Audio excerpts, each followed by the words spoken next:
केपी ओलीले केही दिनको तमासाले लाज लाग्दैन खड्ग के बोलेको थियो उनीहरूलाई चाहिँ हेपेर बोल्ने बरु हामी स्वतन्त्रलाई चाहिँ चिरेर जान्छौँ भन्ने एउटा कुरा हो तमासा गरे हो हामीले त्यसकारणले यस्तो चाहिँ नबोल्नु खड्ग केपी ओलीलाई नेपालको ठुलो बुद्धिजीवी भनेर कसैले आरोप ला मैले थाहा पाएको छैन आजसम्म पहिला कुरो चाहिँ अरूलाई उडाउँदैमा ठुलो मान्छे हुन्छु भने जो कम पठित छ उसले त्यस्तै शब्द प्रयोग गरे हुन्छ त्यसकारणले त्यसलाई चाहिँ म गन्दिनँ ऊ डराएको भावले आएको हो त्यो तर हर्क साम्पाङले आफ्ना भोटरहरू पनि सशस्त्र रूपमा अगाडि आएन भने नि पद छोड्नुहुन्न जेसुकै गरून् न आगो लाउन् तालचाल लाउन् डराउनै हुन्न त्यत्तिकै 5 वर्ष बिताउने काम गर्न सके पनि नसके पनि मैले कोसिस गरे हो म्यान्डेट मेरो छ स्वतन्त्रता भनेर ताइवानले घोषणा गर्यो कि चीनले त्यहाँ आक्रमण गर्छ जस्तो सुकै वेपन पनि युज गर्छ न्युक्लियर वेपन युक्त जहाजहरू लानुपर्छ पाइन जहाज हावाजहाज लाने पनि लान्छ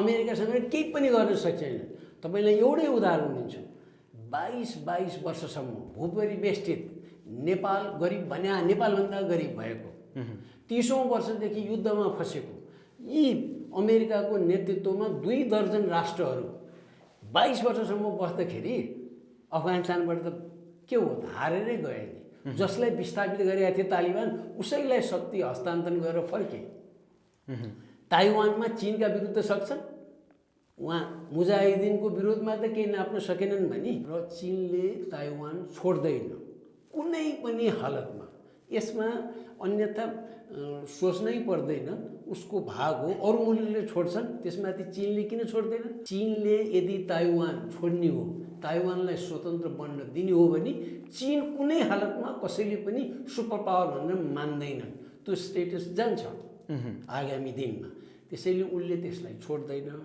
गर्दाखेरि पनि नेपाल टिक्या हो अब भन्दाखेरि अब चाहिँ नेपालले विचार गर्नु पर्यो यो स्वतन्त्र विचारका नेपालीहरूले अब के गर्ने कस्तो नीति अपनाउने भन्ने सक्रिय रूपमा अगाडि बढ्नु अहिलेको यो सरकार जुन छ गठबन्धनको सरकार यो भारत फेभरको भनेर पनि टिका टिप्पणीहरू गर्ने गरेका छन् धेरैले एउटा कुरो त जसरी भए पनि सत्तामा रहनुपर्छ भने शेरबहादुरको दाउ अब नेपालीहरू हामी चाहिँ कस्ता भुसुना र नालायक रहेछौँ त थाहा भइहाल्यो 5 पटक प्रधानमन्त्री भइसकेका शेरबहादुरको टाइममा के भयो त के गर्यो के पनि गरेका छैन तै पनि उनीहरू जस्ताले जिताएर पठाउँछौँ अब गठबन्धनका पनि त्यस्तै छन् हैन अनि त्यसमा जसरी पनि टिक्ने भने के नागरिकता विधेयक आयो नि त त्यो त देशद्रोही कार्य हो कुनै छैन कुनै दिन हिसाब भयो भने रिट्रोएक्टिभ इफेक्ट लागू हुने गरी कारवाही हुनेछ हुनै पर्छ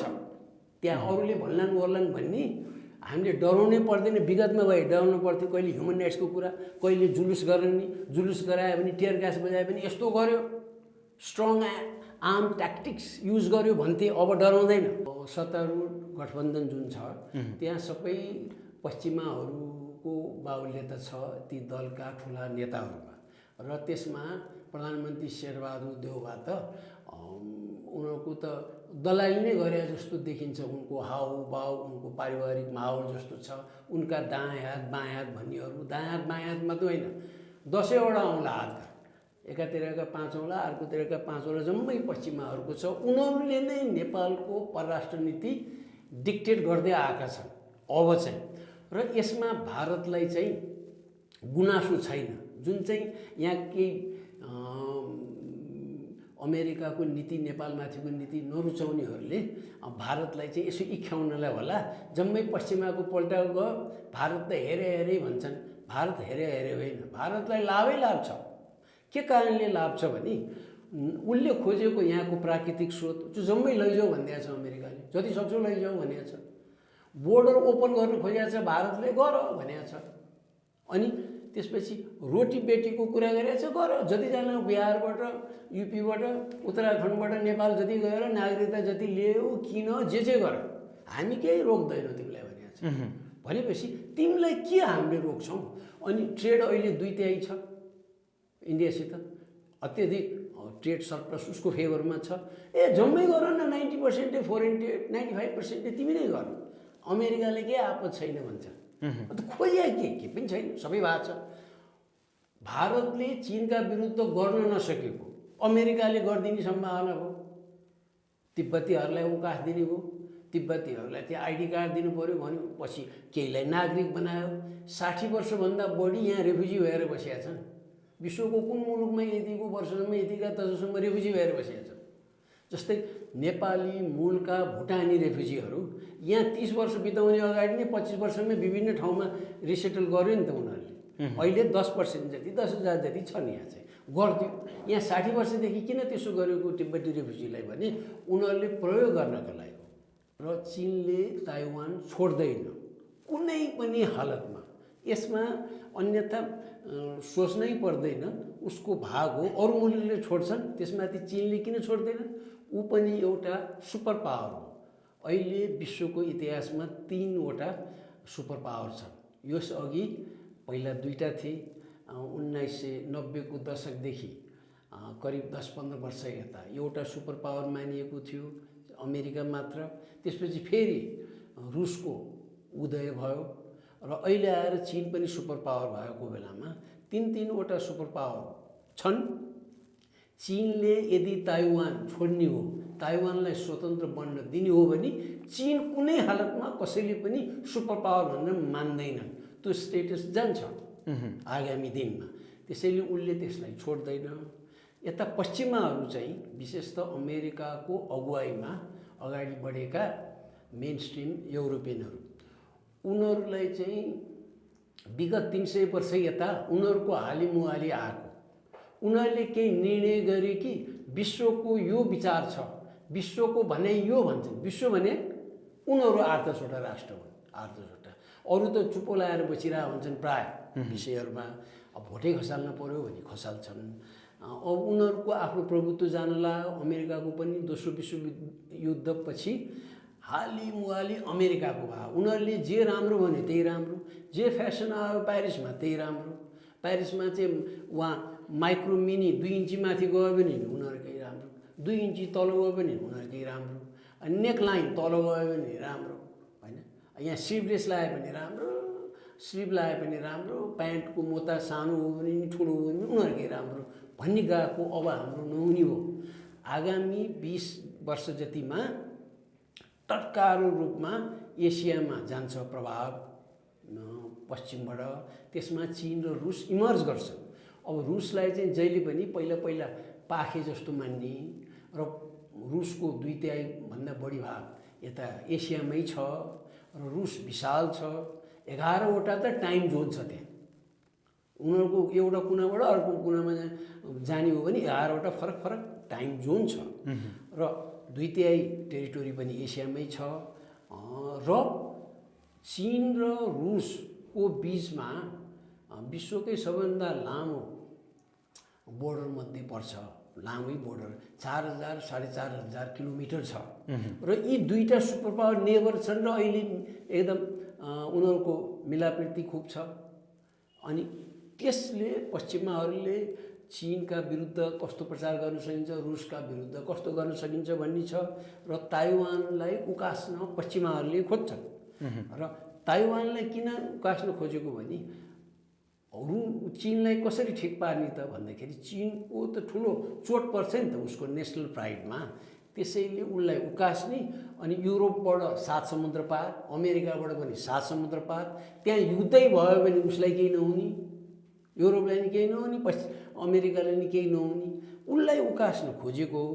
अब बाँकी राष्ट्रहरू विशेषतः नेपाल र अरू राष्ट्रहरू, विशेषतः नेपाल किन भने चीनको यो बोर्डरको हिसाबले उसको 14वटा बोर्डरमध्ये हामी र सबैभन्दा सेन्सिटिभ नेपाललाई मानेको छ चीनले। र पश्चिमाहरूले चाहिँ किनभने चीनका अरू 13वटा छिमेकी राष्ट्रमा चीनका विरुद्ध केही अभियान चलाउन गाह्रो छ। नेपालबाट सजिलो छ। यहाँ त नेपाल भारतमा गाभ्ने कि नगाभ्ने भनेर यहाँ सेमिनार गऱ्यो भने तुरुन्तै सेमिनार गरिदिन्छ। यो कारणले गर्ने, यो नकारणले गर्ने, अभिव्यक्तिको स्वतन्त्रता हो यो भन्दै जे पनि हुनसक्छ। यहाँ अरू छिमेकीमा सक्दैनन्। भियतनाममा, कम्बोडियामा, म्यानमारमा, नर्थ कोरिया इत्यादि, रुस है, मङ्गोलिया, सेन्ट्रल एसिया, पाकिस्तान, इन्डियामा पनि सक्दैन। इन्डियाले त्यसो गर्यो भने त इन्डिया टुक्राउनु खोज्छ चीनले। त्यसैले इन्डियाले चिनाउनु खोज्दैन। यस्तो स्थितिमा नेपालले यही टाइममा हो आफूले देखाउने भनिसकेका छ पहिल्यैदेखि। नेपालको एक चिन नीति हो भनिएको छ, तर अहिले विशेष जोड दिए हुन्छ त कि हेर परेको बेलामा हाम्रो नीति अकण्ठ त्यो युनिफर्म किसिमले जान्छ, त्यस कारणले ताइवानै हो यसमा अन्यथा मान्न पर्दैन इत्यादि भनी हुन्छ। अब अहिले प्रष्ट धारणा चाहिँ सरकारले दिएको देखिएको छैन नि त यो विषयमा। अब होइन, एमाले एक चिन नीतिमा प्रष्ट हुनुहोस् भनेको छ, सरकारलाई सुझाएको छ होइन, तर सरकारले प्रष्ट बोलेको छैन। यसो छ उनीहरूको एक चिन नीति भन्ने चाहिँ शब्द आइसकेको छ, तर बेजोड किसिमले आएका छैनन्। किनभने अहिले विशेष त सत्तारूढ गठबन्धन जुन छ त्यहाँ सबै पश्चिमाहरूको बाहुल्यता छ ती दलका ठुला नेताहरूमा, र त्यसमा प्रधानमन्त्री शेरबहादुर देउवा त उनीहरूको त दलाली नै गरे जस्तो देखिन्छ। उनको हाउभाउ, उनको पारिवारिक माहौल जस्तो छ। उनका दायाँ हात बायाँ हात भन्नेहरू, दायाँ हात बायाँ हात मात्रै होइन 10वटा औँला हातका, एकातिरका 5 औँला अर्कोतिरका 5 औँला जम्मै पश्चिमाहरूको छ। उनीहरूले नै नेपालको परराष्ट्र नीति डिक्टेट गर्दै आएका छन् अब चाहिँ, र यसमा भारतलाई चाहिँ गुनासो छैन। जुन चाहिँ यहाँ केही अमेरिकाको नीति नेपालमाथिको नीति नरुचाउनेहरूले भारतलाई चाहिँ यसो इख्याउनलाई होला जम्मै पश्चिमाको पल्टा गयो, भारत त हेरे हेरे भन्छन्। भारत हेरे हेरे होइन, भारतलाई लाभै लाभ छ। के कारणले लाभ छ भने उसले खोजेको यहाँको प्राकृतिक स्रोत जो जम्मै लैजाऊ भनिदिएको छ अमेरिकाले, जति सक्छौ लैजाऊ भनेको छ। बोर्डर ओपन गर्न खोजेको छ भारतले, गर भनेको छ। अनि त्यसपछि रोटी बेटीको कुरा गरेको छ, गर। जतिजना बिहारबाट युपीबाट उत्तराखण्डबाट नेपाल जति गएर नागरिकता जति लियो किन जे गर, हामी केही रोक्दैनौँ तिमीलाई भनेको छ। भनेपछि तिमीलाई के हामीले रोक्छौँ? अनि ट्रेड अहिले 2/3 छ इन्डियासित, अत्यधिक ट्रेड सरप्लस उसको फेभरमा छ। जम्मै गर न 90% फरेन ट्रेड 95% तिमी नै गर, अमेरिकाले के आपत छैन भन्छ। अन्त खोजे के पनि छैन, सबै भएको छ। भारतले चीनका विरुद्ध गर्न नसकेको अमेरिकाले गरिदिने सम्भावना भयो। तिब्बतीहरूलाई अवकाश दिने भयो, तिब्बतीहरूलाई त्यहाँ आइडी कार्ड दिनु पऱ्यो भन्यो, पछि केहीलाई नागरिक बनायो। 60 वर्षभन्दा बढी यहाँ रेफ्युजी भएर बसेका छन्। विश्वको कुन मुलुकमा यतिको वर्षसम्म यतिका तजसम्म रेफ्युजी भएर बसेका छन्? जस्तै नेपाली मूलका भुटानी रेफ्युजीहरू यहाँ 30 वर्ष बिताउने अगाडि नै 25 वर्षमै विभिन्न ठाउँमा रिसेटल गर्यो नि त उनीहरूले। अहिले 10% जति 10,000 जति छन् यहाँ चाहिँ गर्थ्यो। यहाँ 60 वर्षदेखि किन त्यसो गरेको तिब्बती रेफ्युजीलाई भने उनीहरूले प्रयोग गर्नको लागि हो। कोहीलाई इग नागरिक बनाउँछन्, पछि चाहिँ पुरानोलाई नागरिक बनाइदियो यहाँका, नयाँले उहाँबाट यहाँ स्मगल गरेर नेपालमा ल्याइदियो अनि फ्री तिब्बत भनेर गराउने। हामी तिब्बत विरोधी पनि होइन, चीन विरुद्ध नि होइन, अमेरिका विरुद्ध नि होइन, तर यहाँ चाहिँ रणभूमि बनाइदिने भए अरू मुलुकमा पश्चिमाहरूले सक्दैन, नेपालमा सम्भावना भएर यो गरेको हो। चीनलाई, चीनका विरुद्ध हामीलाई त चीन मित्र भन्नु पनि छैन, भारत मित्र पनि छैन, उनीहरू त आफ्नै राष्ट्रिय इन्ट्रेस्ट जे हो त्यसैमा गर्छन्।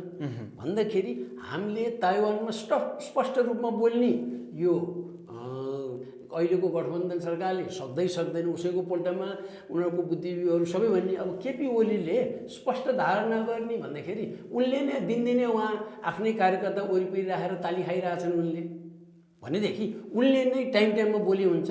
उनका पनि त विभिन्न एकदम उनका दायाँ हात बायाँ हात उनका पनि छन्, उनका 10 औँला पनि छन्, उनीहरूले पनि टाइममा बोली हुन्छ होइन। उनीहरूको गाउँमा परराष्ट्र विभागै रहेछ, त्यहाँका बोली हुन्छ।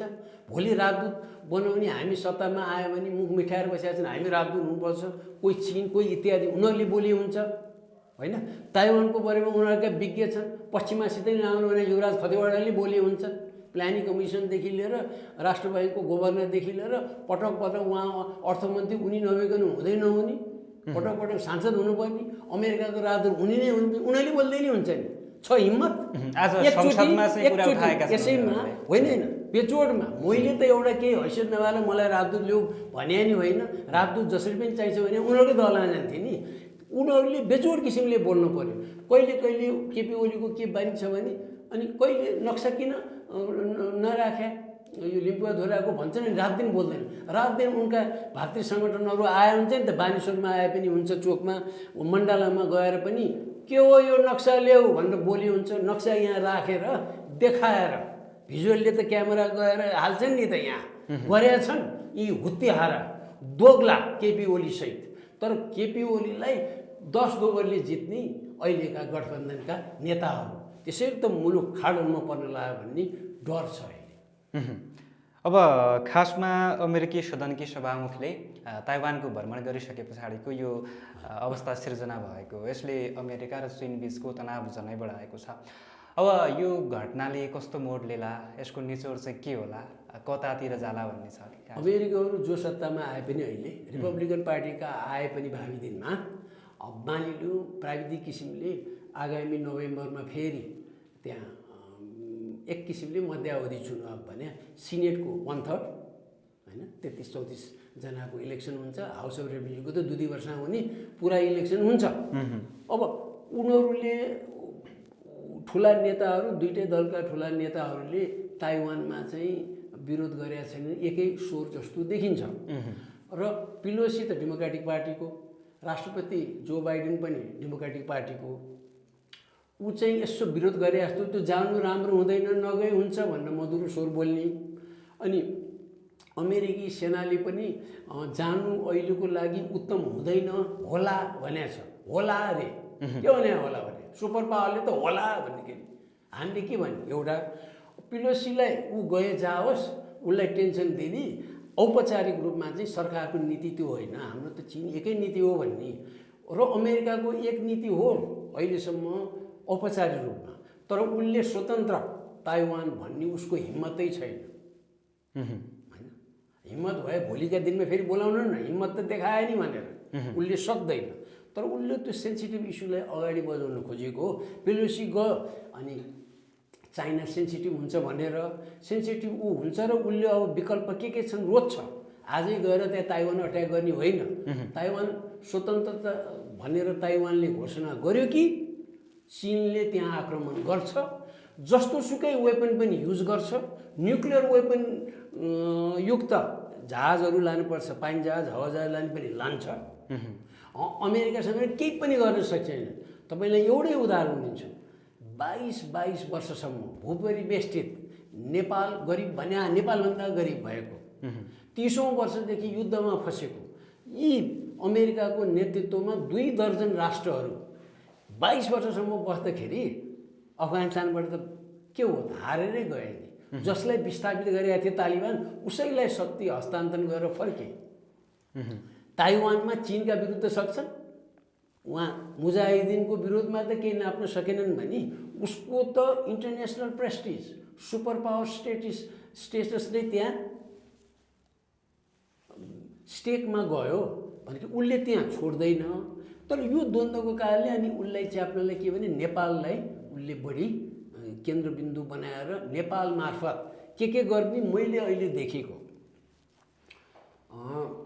तिब्बतीहरू बढीसे बढी आगामी 5-10 वर्षमा नेपालभित्र घुसाउने, अनि पहिला यहाँ आइसकेकालाई आइडी कार्ड दिने, बिस्तार यहाँ नागरिक बनाउन खोज्ने, यहाँ त जसलाई पनि बेच्ने, सांसददेखि लिएर सबैले उहाँ बेच्ने, विभिन्न पालिकाका प्रमुखहरूले पनि नागरिकता बेच्ने, उनीहरूले बेचिदिन्छन्।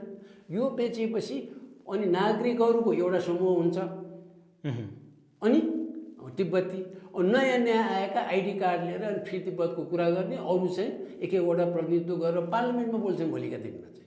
भोलि गएर चाहिँ, भोलि भने 10 वर्ष 20 वर्ष लाग्ला। अनि त्यो बोलेकोमा फेरि भारतलाई आपत्ति छैन, ऊ खुसी हुन्छ। हामीले त डर हो, उसले त्यो गर्दाखेरि चीन पनि चुप लाएर बस्दैन, उसले पनि लगानी गर्छ, विभिन्न समूहहरूमा लगानी गर्छ।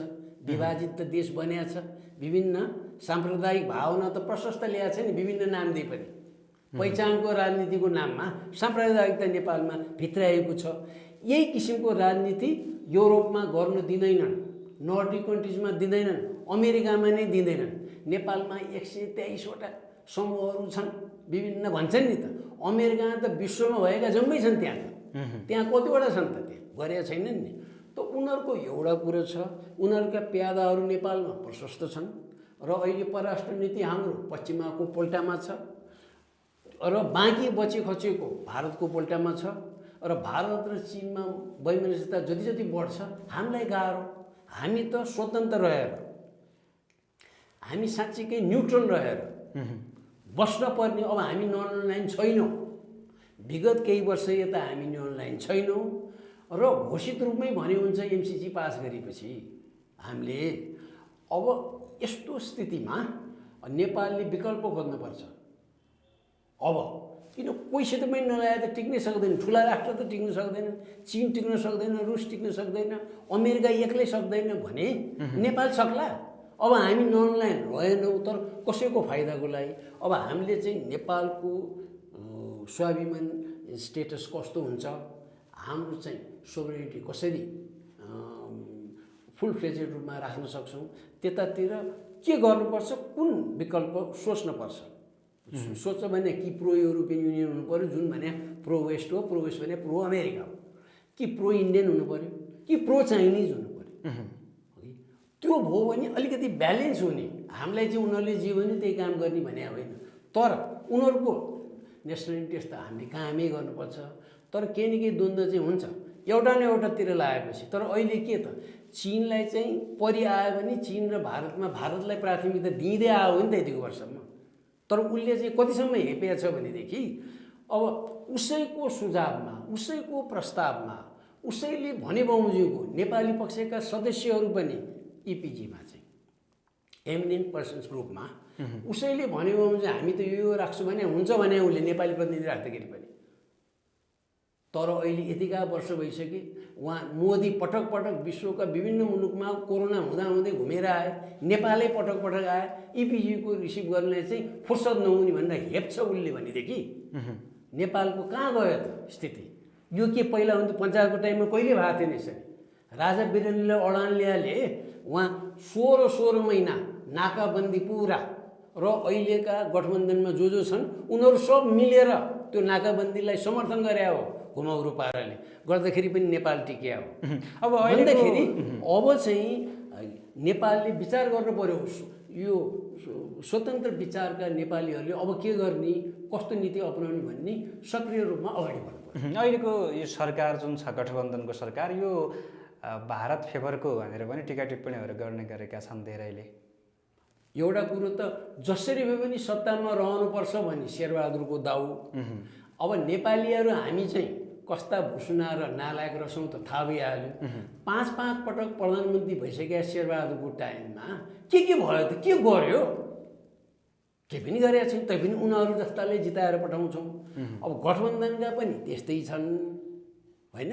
अनि त्यसमा जसरी पनि टिक्ने भने के नागरिकता विधेयक आयो नि त, त्यो त देशद्रोही कार्य हो, कुनै छैन। कुनै दिन हिसाब भयो भने रिट्रोएक्टिभ इफेक्ट लागू हुने गरी कारवाही हुनेछ, हुनैपर्छ। त्यहाँ अरूले भन्लान् गर्लान् भन्ने हामीले डराउनै पर्दैन। विगतमा भए डराउनु पर्थ्यो, कहिले ह्युमन राइट्सको कुरा, कहिले जुलुस गर्ने, जुलुस गरायो भने टियर ग्यास बजायो भने यस्तो गर्यो, स्ट्रङ आर्म ट्याक्टिक्स युज गर्यो भन्थे। अब डराउँदैन। अब जहिले पनि रुसलाई मानवाधिकार हनन भयो भनेर कराउँदैमा उसले लसार पाटो लाएन, चीनले लाएन। तिमीले जे परिभाषा गर्छौ त्यही भन्यो। र यिनीहरू यस्ता फटा लुच्चा ढाकाहरू भने त कडा शब्द हो नि। अमेरिका युरोपियन सबलाई किन भने इराकमा सन् 2003मा अमेरिकाको नेतृत्वमा पश्चिमाहरूले आक्रमण गर्दाखेरि सुरुको 2 महिनाभित्र 10 लाखदेखि 15 लाख नागरिक मारिए। ह्युमन राइट्स भायोलेट भएन। अनि 62-63 को नेपालको आन्दोलनमा 20 जना जति मर्दाखेरि ह्युमन राइट्स भायोलेट भयो भन्थे। त्यसमा कुरा नउठाउने एक। दोस्रो मधेस आन्दोलनमै त्यसको डबल मारिया हुन् नि त, त्यो कुरा आएन नि त। र अहिले पुटिन, रुसको राष्ट्रपति पुटिनको प्रेमिकालाई पनि स्याङ्सन लाउने। यहाँ भए के भन्छन्, फलानले पो अपराध गर्यो, त्यसको छोरालाई, छोरीलाई, श्रीमतीलाई के गर्ने हो भनेर उसले सिकाउँछ पश्चिमालाई। यहाँका व्यावसायिक मानवाधिकारवादीहरू बाउले पो क्राइम गर्यो भनेर छोरीले भन्ने हो भन्छौँ नि हामी होइन। त्यहाँ के भने त उहाँ चाहिँ ऊ जोसित उसले प्रेमिका बनाओस्, हामीलाई के आपत। तर उसले चाहिँ उसलाई पनि स्याङ्सन लाउने एउटा नमुना मात्र दिए। त्यस कारणले आफ्नो अनुकूलता पर्यो भने जे पनि गर्ने उनीहरू देखियो इत्यादि कारणले नेपालमा पनि भावी दिनमा छिमेकी राष्ट्रहरूले अब यिनीहरूको परिभाषाअनुसार ह्युमन राइट्स हुँदैन भन्छन्। भारतले भन्छ अब। कारण के भने एउटा मात्र उदाहरण दिन्छु। फ्रिडम अफ स्पिच, अभिव्यक्तिको स्वतन्त्रतामा दक्षिण एसियामा मालदिभ्स, भुटान र नेपालभन्दा भारत मुनि छ। अहिले नै वेबसाइटमा हेरे हुन्छ, गुगलमा। नेपाल, मालदिभ्स र भुटानभन्दा कम भारत फ्रिडम अफ एक्सप्रेसनमा।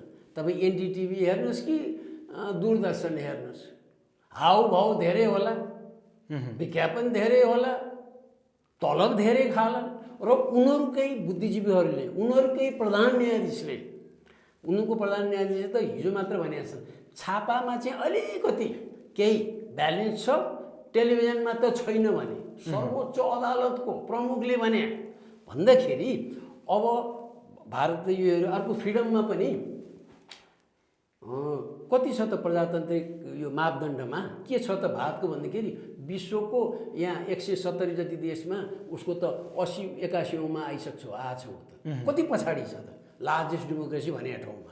त भारतले पनि यो पश्चिमाहरूले के क्राइटेरिया राखे हो, इन्डिकेटर्स के हो त्यसको परिसूचक परिभाषक डेमोक्रेसीको, फ्री स्पिचको भन्छ र उसले अर्को बाटो लिन्छ, रुसले अर्को बाटो लिन्छ। तैँले जे भने गर भनिदिन्छ। चीनले पनि तेरो मानवाधिकार तै राख भनिदिन्छ। उनीहरूले त्यसो भनेपछि नेपालका सत्ताधारीले पनि त्यही भन्छन्, कुरै छैन।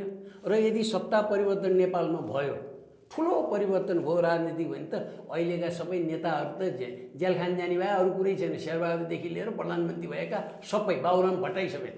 किन उनको श्रीमतीलाई त यहाँ बाहिरका प्रेस, इन्टरनेसनल प्रेसले नै भने हो भने एसियाको सबैभन्दा बढी भ्रष्ट महिला उनी नै हुन् भनेर भने होइन। उनीहरूले भने, मैले भने होइन क्या अरे। उनीहरूले भनेको कुरो यहाँ सुनाउँदाखेरि उनीहरूलाई चाहिँ आछी आउँछ भने उनीहरूकै कुरा हो। यति बेला अब सरकारले प्रदेश र प्रतिनिधि सभा निर्वाचनको मिति घोषणा गरेको छ र त्यही अनुसार सत्ता गठबन्धनले चाहिँ निरन्तरता दिने गठबन्धनलाई भनेको छ 5 दलहरूले।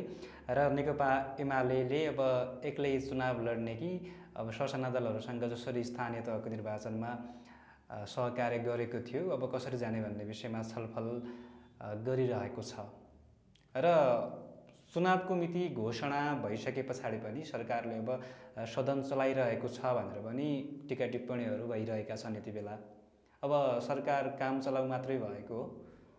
पक्कै हो नि। तर यहाँ नेपालमा त्यान्द्रो समातेर, त्यो त्यान्द्रो पनि छाया हो कि घाँसको, घाँसै हो कि परालै हो कि भनेर त्यो त्यान्द्रो समातेर व्याख्या आफै गरेर हिँड्ने हो। विभिन्न संवेदनशील निकायहरू नेपालका भ्रष्ट छन् भनेर आम नेपालीले भनिसकेका छन्, आम बुद्धिजीवीले भनेका छन्, विभिन्न निकायहरू। त्यसमा उनीहरूकै भागभण्डा गरेर उनीहरूकै मान्छे छन् सबै ठाउँमा। उनीहरूले जे गर्यो त्यही हुन्छ, नत्र व्यवहारमा काम चलाओ। तर उसले निर्णय गरे गर्छन्। केपी ओली अहिले प्रधानमन्त्री भए उनले पनि त्यही गर्थे। अब शेरबहादुरले त्यो गरे कि नौलो कुरो भएन, तर गलत हो, गर्न नहुने हो। अर्को कुरो चाहिँ चुनावलाई चाहिँ भित्रभित्र नेपाली काङ्ग्रेसका पनि एमालेका पनि बुद्धिजीवीहरू भन्नेले चाहिँ के हो, चुनाव हुन्छ कि हुँदैन भनेर मैसित सोधेका छन् 15-20 जनाले है। जो चाहिँ कोही प्लानिङ कमिसनमा जानलाई, कोही राजदूत बन्नको लागि मुख मिठ्याएर बसेका छन् आफ्नो सरकार सत्तामा आयो भने भनेर, अथवा अहिलेकै गठबन्धन भोलि सरकारमा आयो भने भनेका छन्। त उनीहरूलाई दुविधा रहेछ।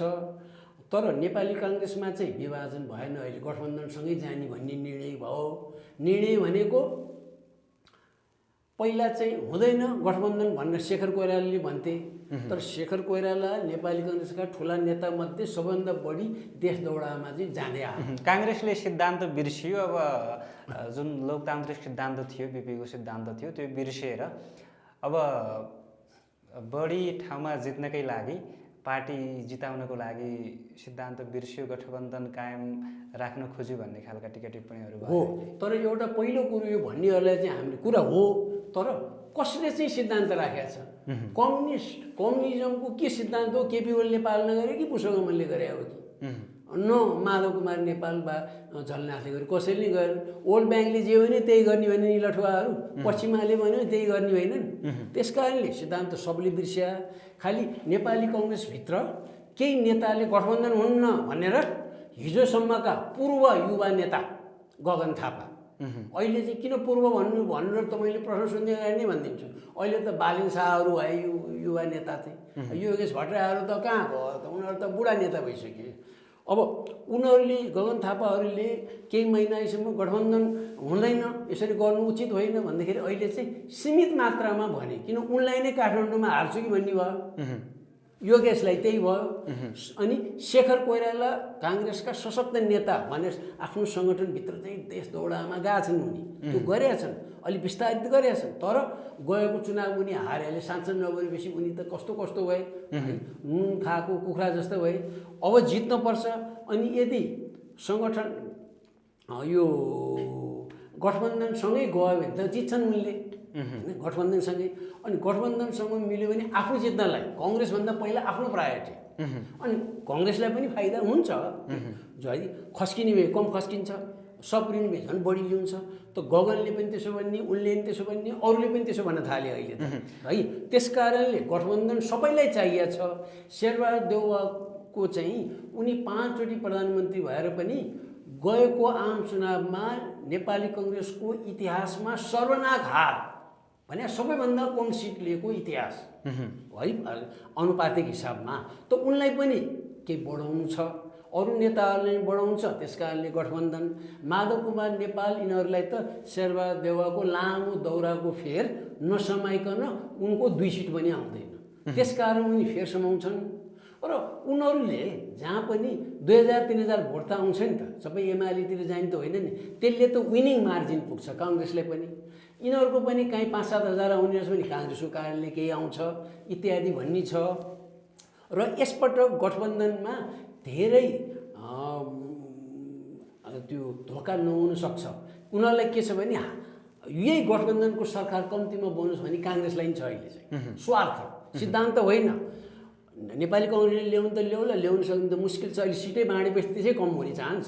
त्यसमाथि गठबन्धनको सरकार बन्दा नेपाली कङ्ग्रेसकै नेतृत्व हुन्छ, उनीहरूलाई आशा। त्यसैले धोका नदेऊ, सकभर हाम्रोले जित्यो, हाम्रो जित्यो भने अरू ठाउँमा चाहिँ गठबन्धनका अरू उम्मेदवारले जितुन् भन्ने हुन्छ। अब केपी ओलीकोमा यदि स्वतन्त्र उम्मेदवारहरू र नयाँ दर्ता भएका दलहरूले एउटा विशेष आँधी ल्याउन सकेनन् भने त केपी ओलीकै हो। र यो शेरबहादुर देउवा गठबन्धनका सब लठुवाहरू हुन्। यो 2टा लठुवामध्ये केपी ओलीले ठिक भन्न सक्छन् धेरैले, र उनको अलिकति शक्ति राम्रै हुनसक्छ। अब स्वतन्त्र उम्मेदवारहरू कसरी आउँछन्, स्वतन्त्र उम्मेदवारसँग यिनीहरू धेरै डराएका छन्। र केपी ओलीले पहिला बालिन शाहलाई भेटेका थिए, अब अहिले चाहिँ हर्क साम्पाङलाई र बालेन्द्रलाई इङ्कित गरेर हिजै भर्खरै केही दिनको तमासाले लाज लाग्दैन खड्ग के बोलेको थियो, के कारणले भने काठमाडौँका यतिका एलिटहरूले भोट खसाले हो, अनि उनीहरूलाई चाहिँ हेपेर बोल्ने, बरु हामी स्वतन्त्रलाई चाहिँ चिरेर जान्छौँ भन्ने एउटा कुरा हो, तमासा गरे हो हामीले। त्यस कारणले यस्तो चाहिँ नबोल्नु खड्ग, म चाहिँ यसरी दिन्छु। अब स्वतन्त्रहरूमाथि आक्रमण सुरु भयो कि यति बेला राजनैतिक दलहरूले आक्रमण सुरु गरेका भनेर भन्न सकिन्छ होइन अहिले। अब धरानका मेयर हर्प साम्पाङमाथि पनि विभिन्न खालका लान्छनाहरू लगाउने, उहाँ विरुद्ध नाराबाजी गर्ने, कार्यालयमै पनि तोडफोड भयो उहाँको। यो नेकपा एमालेका कार्यकर्ताहरूले गरेका हुन् भन्ने समाचारहरू जुन बाहिर आए, यसले प्रष्ट रूपमा डरायो नेकपा एमाले स्वतन्त्रसँग भनेर विश्लेषण गर्न मिल्छ। नेपाली कङ्ग्रेस पनि डराएको छ, यिनीहरू पनि डराएका छन्। र अहिले नेपाली कङ्ग्रेस एमाले र अरू मूलधारका दलहरूलाई के छ भने आगामी स्थानीय चुनावमा अहिले त मेयर एउटा 2टा आए, अर्कोचोटि मेयरको सङ्ख्या बढ्ला र वडा अध्यक्षको सङ्ख्या झन् बढ्ला भन्ने भयो। अहिले नै यिनीहरूलाई हतोत्साहित पार्नुपर्छ भनेर उनीहरूको निष्कर्ष निस्क्यो। हर्क साम्पाङहरूले प्रयास गरे हो कि होइन भन्दाखेरि आम नेपालीले, धरान बाहेकका नेपालीले पनि काठमाडौँसम्म पनि उनले प्रयास गरे हो। पहिला त धेरै उनले कोसिस गरेर छ, धेरै सङ्घर्ष गरेर छ भन्ने बल्ल जानकारी हो। धरानवासीले त पहिले जानकारी पाले, जिताए पनि। अब बालिन शाहलाई पनि त्यही गर्नु खोजेका छन्। सुरुका दिनमा त त्यहाँ हामीले नै हेऱ्यो भने भाइरल भएको थियो नि, पैसा कति चाहिन्छ म दिन्छु, त्यहाँ चाहिँ त्यसलाई चाहिँ त्यहाँ फाल्न नदिनु भनेको थियो नि वडा अध्यक्ष एकजनाले चाहिँ। त्यो किन भन्यो? अनि केशव स्थापितले अर्को 5 वर्ष केही गर्न सक्दैन भनेको थियो नि, केही गर्न नसक्यो, तिमीले केही खुत्याऊ, तिम्रो दलले केही खुत्याउँदैन। 25 वर्ष अगाडि भएको मेयर कोही अरू नभेट्याएर उही फटालाई अहिले ल्यायो होइन, अस्ति उम्मेदवार बना होइन, ऊ चाहिँ उहाँ प्रान्तको सांसद बन्या होइन, किन मन्त्री पदबाट हट्नु पर्यो? त्यस्तालाई फेरि केपी ओलीले बनाएर ल्याएको भन्दाखेरि यदि उनीहरूले काम गर्न सकेनन् भने पनि उनीहरूका बहुमत भोटरहरूले यसलाई अरूले दुःख दिए भन्ने हुन्छ र अरूको विरुद्ध जान्छन् पछि चाहिँ। र यता बालेन शाहलाई कामै गर्न दिनु दुःख दिए, उसले त कोसिस नगरे होइन, अरू वडा अध्यक्षले के गरेका छन् त? काठमाडौँको 35वटा वडा अध्यक्ष उनीहरूको काम होइन? आफ्नो टोलमा फोहोर भने म बालेन शाह कहाँ जाउँ कि मेरो वडा अध्यक्ष कहाँ जाउँ? होइन र? अबका दिनमा यो इक्वेसन फरक हुन सक्छ, माहौल फरक हुन सक्छ, तर यिनीहरू दुईटालाई दुःख दियो भने 1 वर्ष 1.5 वर्षमा यहाँ ठुलो आन्दोलन यही कुरालाई लिएर र अरू विगतदेखि दिक्क भएका नेपालीहरू यसलाई पनि एउटा मुद्दा बनाएर अगाडि आउँछन् अनि सत्ता मात्र हट्ने होइन, व्यवस्थै जान्छ। अब राजनैतिक दलहरूप्रति जुन वितृष्णा बढ्दै गएको छ नागरिकहरूको र स्वतन्त्रप्रति क्रेज बढ्दै गइरहेको छ यो अवस्थामा, खास गरी हर्क सम्पाङकै कुरा गर्नुपर्दाखेरि पनि जुन लहर धरानमा उहाँको पक्षमा देखिएको छ, एक खालको जनलहर छ होइन। अब यसरी काम गर्दै गर्दाखेरि राजनैतिक दलहरूले आक्रमण गरिरहँदाखेरि, असहयोग गरिरहँदाखेरि उहाँलाई काम गर्न समस्या त हुने नै भयो होइन। अब काम गर्दै जाँदाखेरि एउटा राजनैतिक दल त समात्नु पर्ने रहेछ, नत्र काम गर्न गाह्रो हुने रहेछ भन्ने अवस्थासम्म उहाँ पुग्न सक्नुहोला। यसो त्यो त हामीले उनीहरू निरन्तर रूपमा र आम नेपालीले बोलेनन्, उनलाई भोट दिनेहरूले सशक्त रूपमा अगाडि आएन भने त उनलाई दुःख दिँदै गर्छन्। तर हर्क साम्पाङले आफ्ना भोटरहरू पनि सशक्त रूपमा अगाडि आएन भने पनि पद छोड्नुहुन्न, जेसुकै गरून् न, आगो लाउन्, तालचाल लाउन्, डराउने हुन्न, त्यत्तिकै 5 वर्ष बिताउने, काम गर्न सके पनि नसके पनि मैले कोसिस गरे हो, म्यान्डेट मेरो छ। शेरबहादुर देउवाले प्रमाण देखाउन भनेको छ नि, प्रमाण देखाउनु भनेर उसैको मान्छे जबै ठाउँमा छ अनि के को प्रमाण देखाउने छन्। उनीहरूले त्यसो गर्यो भने माहौल अनि सबै वितृष्णा आइसकेका नेपालीहरू छन् नि, उनीहरूले चाहिँ यसलाई ठेगाउन लाउनुपर्छ भनेर त्यो माहौल बढ्छ, त्यसैमा योगदान हुन्छ। बालेन शाहले पनि सकेनन् भने त्यतिकै बसिरहने, सकेन गर्यो त भनौँ न, गरौँ न, उनी त्यत्तिकै। उनीहरू हरेस खान हुन्न, त्यो हरेस खान हुन्न भन्ने आएका होलान्, गर्लान्। अरू बुद्धिजीवीहरूले सकभर उनीहरूले कोसिस गरेर यो त अन्याय हो है भनेर बोल्न पर्यो। तर अब नेपालीहरू चाहिँ अधिकांश नेपालीहरू विभाजित छन्, एलिटहरू जसले बोल्न सक्छन्। कलाकारमा त प्रगतिशील प्रजातान्त्रिक क्रान्तिकारी कलाकार, खेलकुदमा त्यसै गरी होइन, ग्रिल एसोसिएसनमा पनि त्यसै गरी, र सम्पादकहरूमा पनि, पत्रकारमा पनि एमालेको आफ्नै, माओवादीको आफ्नै, काङ्ग्रेसको आफ्नै छन्। अब पत्रकार महासङ्घको सदस्य 12,000, यिनीहरूको कम्बाइन सदस्य त 21,000 होइन। पत्रकार छ्यापछ्याप्ती जाँदैछन्, नेपालको स्थिति त यो हो नि त त्यस्तो अवस्था छ। अब यो विवादित उसमा यदि यिनीहरूलाई दुःख दिइरह्यो भने अर्को 1.5 वर्षमा ठुलो यहाँ आन्दोलन आउँछ। यो अहिले क्रेजै चाहिँ म भन्दिनँ, जम्मा 2-3 वटा मात्र स्वतन्त्र मेयर भए होइन, तर टेन्डेन्सी बढ्यो। बालेन शाहले काठमाडौँ जिताले रवि लामिछानेहरू आयो नि त, नत्र त पहिला आएको थिएन नि त, हुन्छ कि भनेर आयो भने त्यो आमा बेठिक छैन। उनीहरू आफ्नो रिस्क लिएर आएछन्, आफ्नो अब उनीहरूको हैसियत छ होला त आयो होला, म अरू केही भन्दिनँ, आउँछन् गजब बोन भन्ने हो, अरू केही काम बिगारेको छैन, मैले पनि दल खोली हुन्थ्यो आए। चुनावको हकमा एउटा चाहिँ भन्नै पर्छ, पुराना नेताहरू विशेष त वामपन्थी नेताहरू, नेत्रविक्रम चन्द, सीपी गजुरेल, मोहन वैद्य, उनीहरू र नयाँ दलहरू, त्यसमा बालकृष्ण न्यौपानेहरूदेखि लिएर केशव विष्टहरूदेखि लिएर भरत दाहालहरूदेखि लिएर अरू पनि छन्। के गर्ने हो त अब 1 पोइन्ट प्रोग्राम, उनीहरू सबै यो व्यवस्था भएन भनिरहेछन्। यो व्यवस्था भएन भने सबैको त एउटै स्वर छ नि त, यसमा मिलेर यस विरुद्ध जाउँ, त्यसपछि कस्तो के गर्ने भोलिका दिनमा गर्ने भन्न सक्दैन भने यिनीहरू पनि अयोग्य एउटा दल दर्ता गरेर अनि कोठामा बसी हुन्छ, सक्दैन, यिनीहरूबाट अब केही पनि हुँदैन भन्ने ठानी हुन्छ।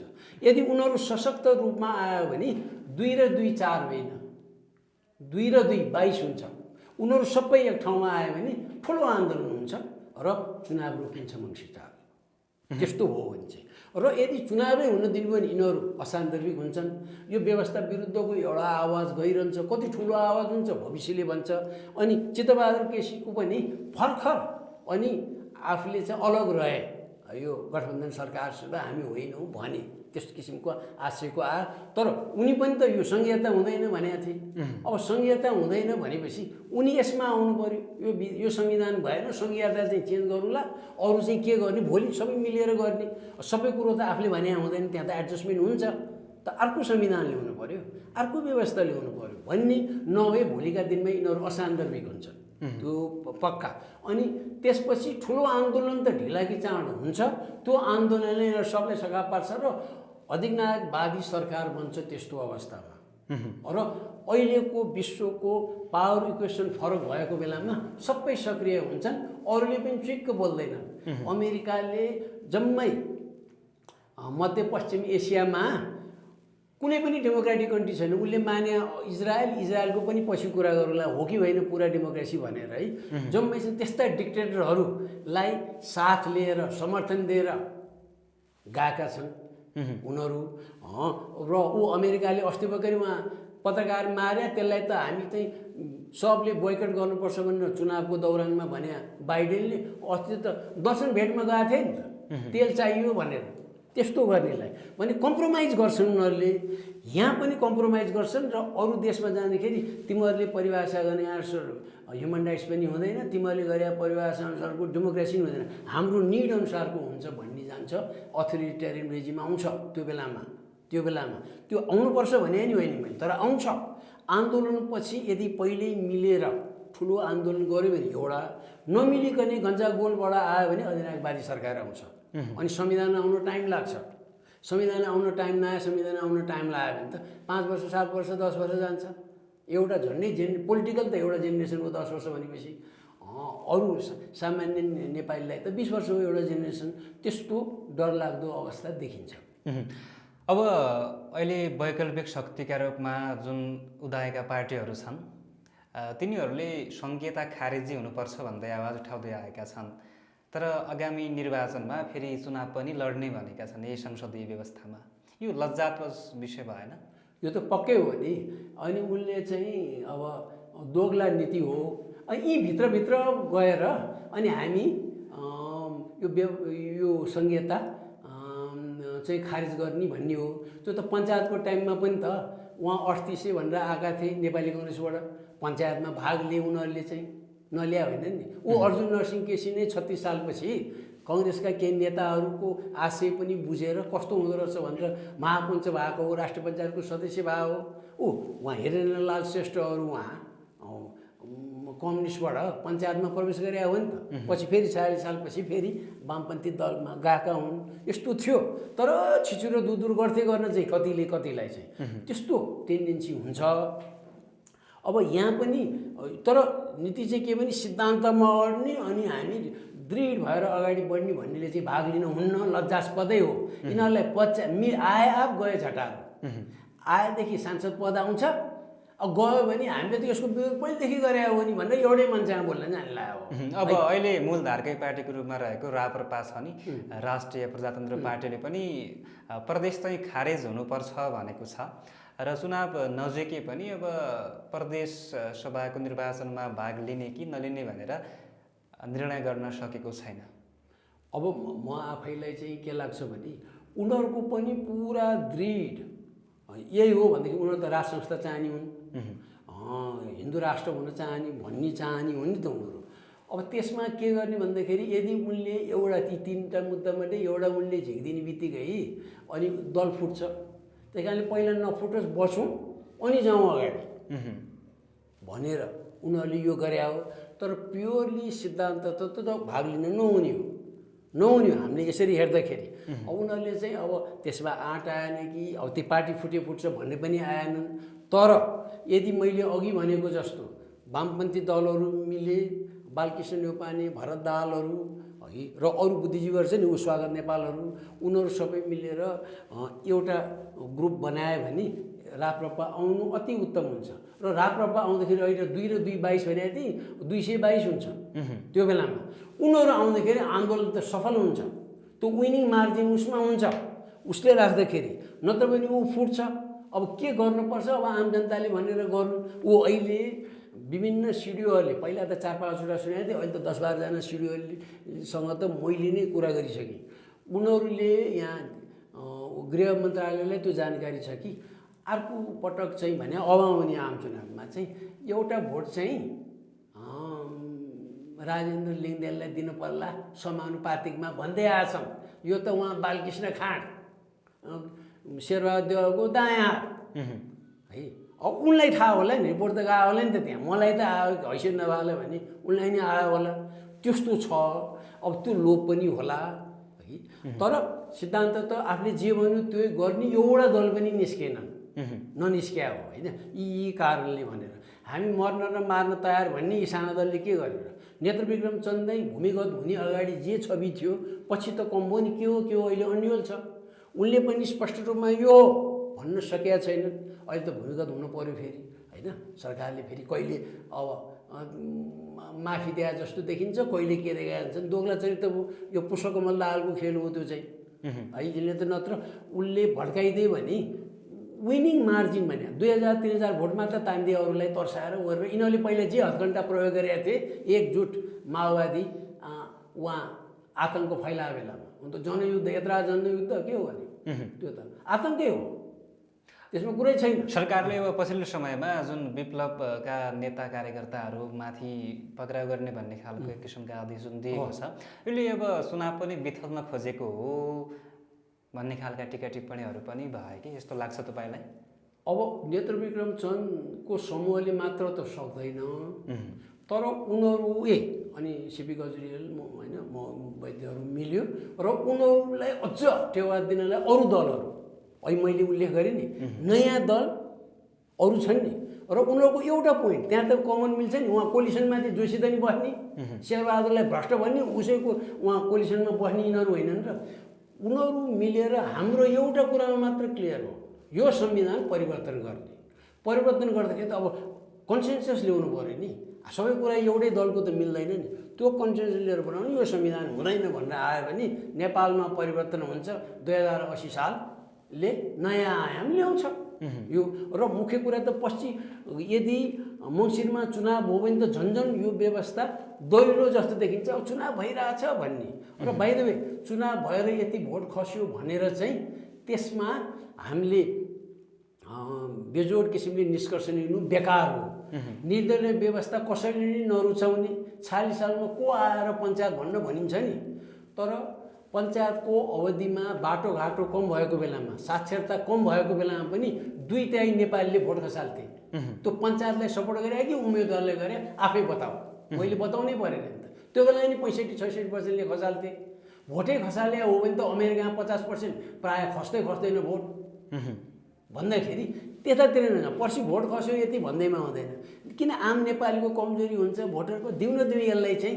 परिवर्तन गर्ने त छँदैछ भनेर भोट खसाल्न जान्छन् त्यसलाई मान्नुहुन्न तर यो व्यवस्था अति अनपपुलर भयो यी नेताहरू अति अनपपुलर भयो र अहिले भ्रष्टाचार व्याप्त छ सब दलका नेताले खाए भन्छन् त सब दल भने त त्यसका अगुवाहरू को हुन् जो अगुवा उही बाटो अगुवा हो यिनीहरू सबले खाएको छन् जीवनशैली देखाउँछ तिनीहरूका छोरीको जीवनशैली कस्तो छ सब बिचौलिया ठुल्ठुला उनीहरू हुन् भनेपछि अर्को चुनावमा पनि अहिले हुन दियो भने यिनीहरू नै आउँछ जितेर अनि उनीहरूले लु जनताको म्यान्डेट जनबलबाट आएका यी प्रतिगामी उग्रवादीले बोलेर हुन्छ भन्छन् यिनीहरूले जति त्यो बोल्छन् छिटो आन्दोलन हुन्छ र यिनीहरू काटिन्छन् मारिन्छन् अनि यो अहिंसा आउनु चाहिँ नेपालको लागि राम्रो हुँदैन फेरि अब पछिल्लो समयमा पत्रकारिता क्षेत्रमा एउटा छुट्टै खालको छवि बनाउन सफल रवि लामेछाने यति बेला राजनीतिमा उभिनु भएको छ उहाँले स्वतन्त्र पार्टी स्थापना गरी देश दौडामा लाग्नु भएको छ र अबको प्रधानमन्त्री चाहिँ रवि हुनुपर्छ भन्ने खालका नागरिक स्तरबाट आवाजहरू पनि उठ्न थाले यद्यपि त्यो सामाजिक सञ्जालमा मात्रै भए पनि किसिमको उहाँको पनि पछिल्लो समयमा नागरिकहरू पछि लागिरहेका छन् स्वतन्त्र युवाहरू होइन अब नेकपा एमालेका अध्यक्ष केपी शर्मा ओलीले उहाँलाई भडुवाको संज्ञा दिनुभयो हिजो मात्रै सुन्नुभयो होला सुने यो उहाँको अभिव्यक्ति चाहिँ कसरी लिनुहुन्छ, के भन्नुहुन्छ? केपी ओलीलाई नेपालको ठुलो बुद्धिजीवी भनेर कसैले आरोप लाए मैले थाहा पाएको छैन आजसम्म। पहिला कुरो चाहिँ अरूलाई उडाउँदैमा ठुलो मान्छे हुन्छु भने जो कम पठित छ उसले त्यस्तै शब्द प्रयोग गरे हुन्छ। त्यस कारणले त्यसलाई चाहिँ म गन्दिनँ। ऊ डराएको भावले आएको हो, त्यो डरको त्रास। अर्कोले फेरि उन हो भाँड्ने त भाँड्ने हो नि, उसले अर्कोलाई काङ्ग्रेसले एमाले भाँड्ने, एमाले राप्रपालाई भाँड्ने, यही न हो। यदि भाँड्ने भन्ने शब्द युज गरियो भने जहाँसम्म रवि लामी छानेको ठुलो पत्रकारिता क्षेत्रमा आएको छवि भन्ने छ, अब कुन हदमा आफूलाई थाहा भएन, तर हो एउटा पहिचान बनाएको।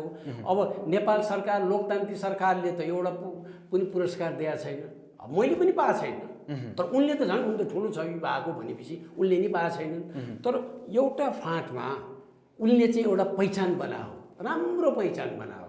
त्योभन्दा बढी चाहिँ कसैले रुचायो भन्दा ओहो भन्दैमा हुँदैन। अनि प्रधानमन्त्री बनाउनुपर्छ भने हामी आवेशमा चाहिँ आउनुहुन्न, सायद यो के छन् होला भोलि हेर्ने पपुलर म्यान्डेट कस्तो आउँछ। होइन भने हिजोको दिनमा कुलमान घिसिङलाई के भनेको थियो, राष्ट्रपति बनाउनुपर्छ भनेको थियो। उनको इच्छा त त्यही विद्युत प्राधिकरणमा अर्को टर्म खाने मात्र रहेछ उनको त। हामी त उहाँ राष्ट्रपति बनाउने भने होइन, नबिर्स्यौँ न।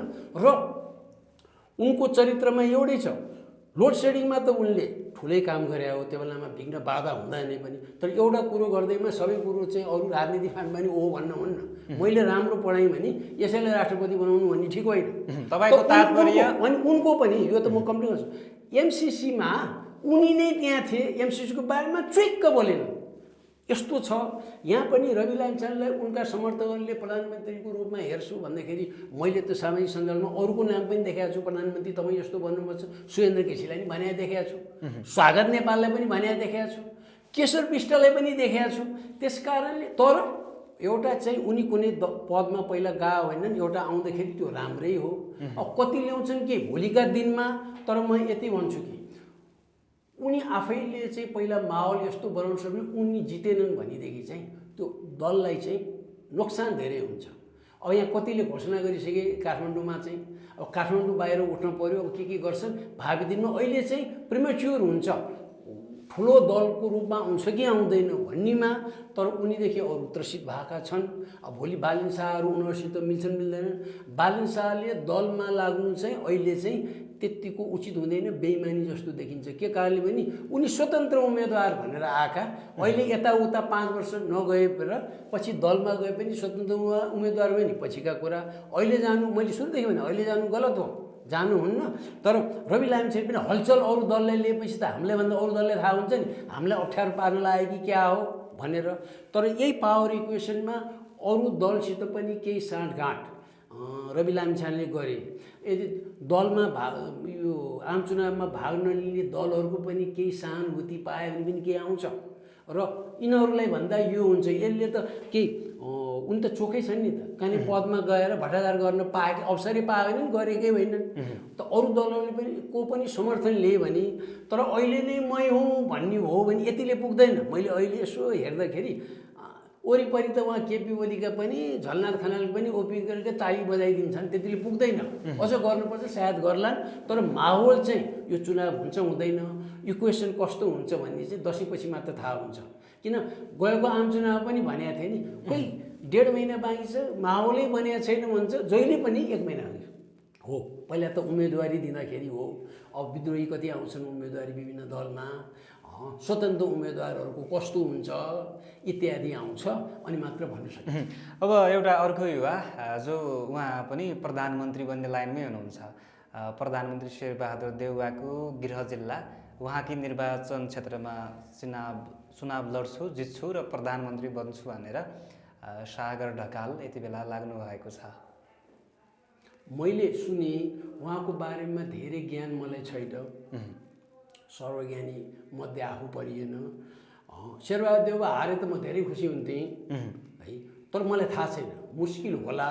आरजु देउवाले नै विभिन्न आइएनजिओबाट विगत यहाँ 25 वर्षभन्दा बढी 17-18 वर्ष भइसक्यो, विभिन्न त्यहाँ डयलधुरालाई करोडौँको रकम लगाएको छ। त्यहाँ कति पुग्यो त उनी नै जानुन् र त्यहीँका वासीले जानुन्। तर अब प्रधानमन्त्री इत्यादि बन्नेमा उनी बन्दैन, यो मलाई भन्नलाई केही सङ्कोच नबन्नु भने होइन। फेरि शेरबहादेवभन्दा अरू बने जो बने पनि ठिक छ, नयाँ अनुहार।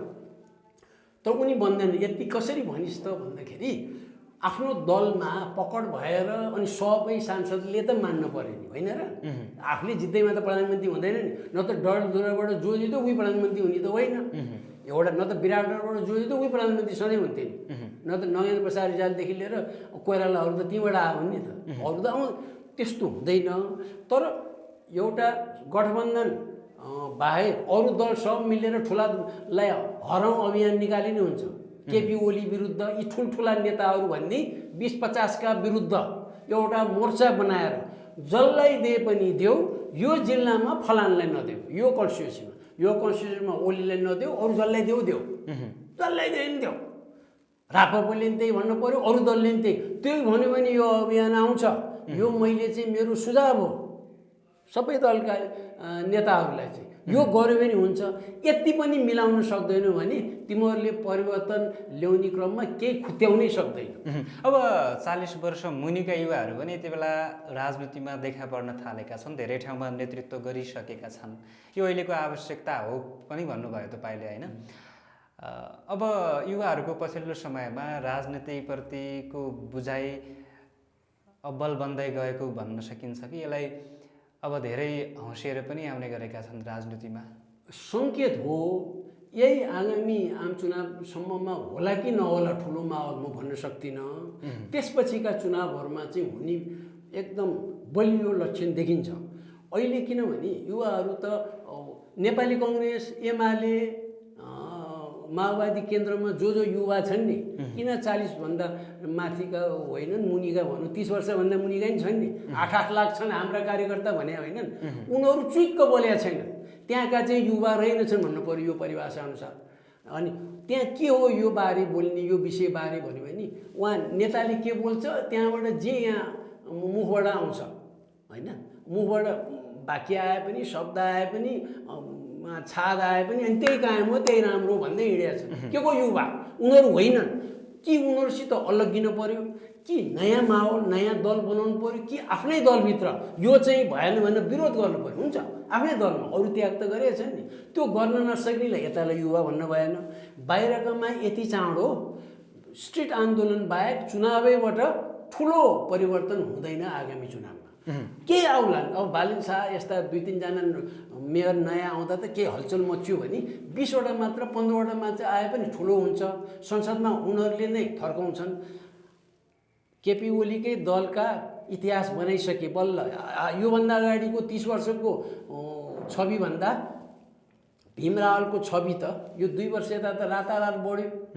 उनले चाहिँ सशस्त्र रूपमा होमवर्क गरेर पार्लिमेन्टमा त कसले बोले जस्तो उनले बोले, उनले त बनाए नि। त्यहाँ 10-15 जना त्यस्ता भए भनेदेखि त, र त्यसमाथि विभिन्न समूहका, त्यो त थर्काइदिन्छन्, गभर्मेन्टलाई तेर्साइदिन्छन्। त्यसपछिको आम चुनावमा चाहिँ अनि आमूल परिवर्तन हुन्छ होला। अब गर्ने इच्छा शक्ति भयो, राष्ट्रवादी नेता छ भने 40 वर्ष माथिकाले पनि गर्न सक्ने रहेछन् राष्ट्रको लागि भन्ने एउटा उदाहरणको रूपमा भीम रावललाई लिन सकिन्छ, होइन? पक्कै हो। अनि मैले भने भीम रावलसँग भेट नभएको कम्तीमा 20 वर्ष हो। जिन्दगीमा भोट पनि कहिले फोन पनि कहिले गरेका छैन। पहिला कहिले कहीँ कार्यक्रममा देखिने हो। तर उनको तारिफ किन गर्ने? म त कन्जुस छु, त्यसै तारिफ गर्ने अरूको। तर उनले त आँट गरेर बोले र उनी आगामी चुनावमा उनी लडे पनि हारे पनि लडेनन् भने पनि उनले स्वतन्त्र छवि एउटा निष्पक्ष भएर राष्ट्रहितलाई उच्चतम प्राथमिकता दिएर बोल्ने आए। अब अरू पनि हौसिन्। त्यसकारणले गरेदेखि आँट गरेदेखि जसले पनि सक्छ। परिपक्वले पनि अनुभव भन्छन् नि त, होइन? नयाँ अनुहार युवा भने अनुभव भने नि हुन्छ नि त, होइन? उमेर पाएको भइसकेका त उनीहरूले गर्ने हो। यो सम्मिश्रणमा मूलधारका दलका कार्यकर्ताले चाहिँ अहिलेसम्म आँट गरेर देखाएको छैनन्। आगामी चुनावसम्म देखाउँदैनन्। टिकट पाएनन् भने विद्रोही बन्दैमा अनि देखाइ भन्नु बेकारका कुरा हो उनीहरूले चाहिँ। त्यसैले के अलग्गिनु पर्यो कि दलभित्र नै जस्तै टिकट बाँड्दाखेरि नै विद्रोह गर्नु पर्यो, यसलाई दिनु पर्यो भन्यो भने ए आयो है भन्ने, दलै छोड्नुपर्छ भने होइन। आजीवन त्यसमा व्यतीत गरेका छन्, के एडजस्टमेन्ट त गर्नु पर्यो नि, गर्छन् नि। होइन। तर चित्तै नबुझ्ने भयो भने त यसरी भएन। नागरिकता विधेयकमा के भन्ने हो भन्यो, जस्तै 1950 को सन्धि भएदेखि भने 7 सालदेखि उनीहरूले सत्तामा नरहेको बेलामा परारसम्म 1950 को टिटी विरोधमा जम्मै यी वामपन्थी दलका नेताहरू बोले थिए। अहिले त चुप भयो, ओठ सिया जस्तो बोल्दै बोल्दैन नि त, भनेखेरि सिर्फ आफ्नो स्वार्थ मात्र हेर्ने देखियो। त्यस कारण जुनसुकै उमेरका पनि हुन्छन्, तर आम नेपालीले चाहिँ एउटै शब्दमा एउटै वाक्य भन्दा युवा। उहाँ पटक पटक उहाँ यो फ्रान्समा राष्ट्रपति भइसकेका भर्खर उहाँ 40 को लहरमा छन् होइन। ट्रुडो पनि यङ छन् क्यानाडामा, फ्रान्समा त्यस्तै यङ छन्, आइरह हुन्छन्। भनेखेरि हामी यहाँ त 40 भने त अपरिपक्व भनेर यही केपी ओलीले भने होइन राजेन्द्र लिङ्गदेनलाई 55-56 वर्ष भए मान्छेलाई अनि के यहाँ औँला समातेर ल्याए जस्तो भन्न कमल थापाले भन्न त भएन। 55-56 भने के हो? 55-56 वर्षसम्ममा तिमी के भइसकेको थियो कमल थापा भनेर भन्ने गरेको छु नि त। यी त फुटबल खेल्न थालेदेखि म त रिपोर्टर भएर काम गर्थेँ, ग्रेजुएट भइसकेपछि गरे हो मैले चाहिँ देखेको थिएँ। युवक सङ्गठनमा हुँदा तिम्रो उमेर कति थियो? पहिलोचोटि राष्ट्र पञ्चायतको सदस्य हुँदा कति उमेर थियो? उहाँ हेटौँडामा गणेशमानहरूलाई लखेट्दाखेरि तिम्रो उमेर कति थियो? त्यसरी हेर्ने हो नि त। अरूलाई भन्ने 55-56लाई अनि एकदम अपरिपक्व भन्नु पनि बेकारका कुराहरू हुन्छन्। तर आम नेपालीले खोजेको नयाँ अनुहार, छवि नबिग्रेको अनुहार, त्यसमाथि युवा भयो भने झन् नयाँ आइडिया ल्याउला। अब त्यो केपेबल मान्छेलाई जिताउने सक्षम छ कि छैन, क्वालिफाइड छ कि, त्यो त भोटरले विचार गर्नु पर्यो। अब पर्सि पनि त्यही उहाँ माधव नेपाललाई जिताउने, पुष्पकमललाई जिताउने भन्यो भनेदेखि र केपी ओलीलाई जिताउने भन्यो भने, शेरबहादुरलाई जितायो भने चाहिँ नेपालीको भाग्य नेपाली आफैले खुर्किँदै जाने हो। हुन्छ, महत्त्वपूर्ण समय र संवादको लागि धन्यवाद। यो फोरमको लागि मेरो पनि यहाँलाई धन्यवाद।